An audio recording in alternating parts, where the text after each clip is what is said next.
This is a psychiatric report from Mark Cook, the counselor I'd been seeing for 2 years in Akron, Ohio in the 90s.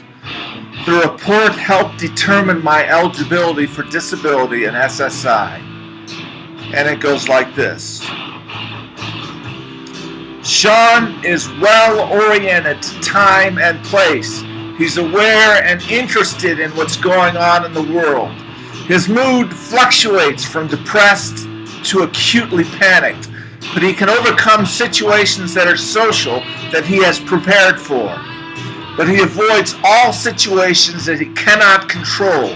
He has some somatic preoccupation in relationship to his arthritis, but has learned to cover and not talk about this pain with persons who do not sympathize or understand.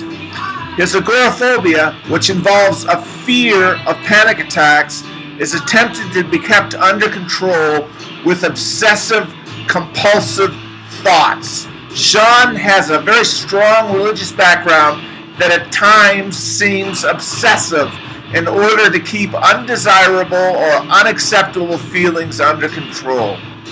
His intellectual functioning is not impaired, and his keen ability to use his recent and remote memory has been very useful in psychiatric treatment.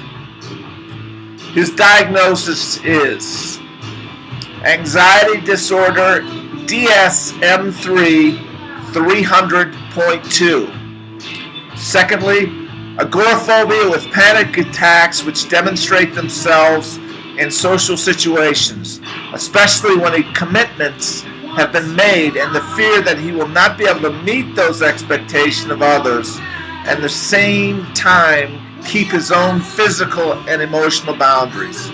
His daily activities have been severely restricted over the past 10 years. Sean has gradually gone from a very athletic young man to at times almost a social recluse. He stays up at night and sleeps in the mornings. He is less anxious being awake when others are sleeping and being sleeping when others are working. He spends the time with himself in meditative thoughts, which often are also compulsive thoughts. He does take long walks at night, which seem to be helpful for him. He is in the process of changing his behavior. His appearance is always neat and clean, and he tends to wear neutral colored clothing. And even though this has more colorful clothing to wear, he seems to choose the same ones over and over. This seems to be part of his conflict in terms of concern about his compulsivity in the terms of how people may perceive him. In the last job that Sean had, he had a great deal of difficulty with his supervisor, although he was able to function quite well when left to work independently. He is capable of following directions and needs to be allowed to interpret these the way he sees fit. He could maintain and follow repetitive tasks.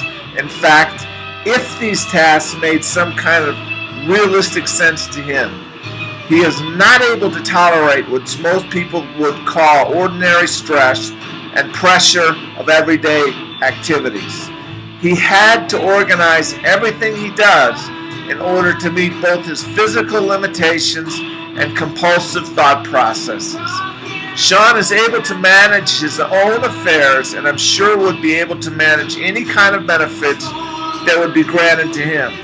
In Sean's application for disability in question 6, I see that Sean describes very well his situation and many of his limitations.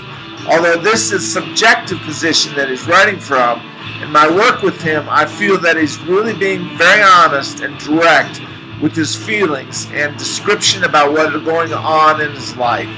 I do not feel that he has any mental impairment and does have ability to reason and will be able to make some occupational and personal social adjustments as the agoraphobia becomes less debilitating to him.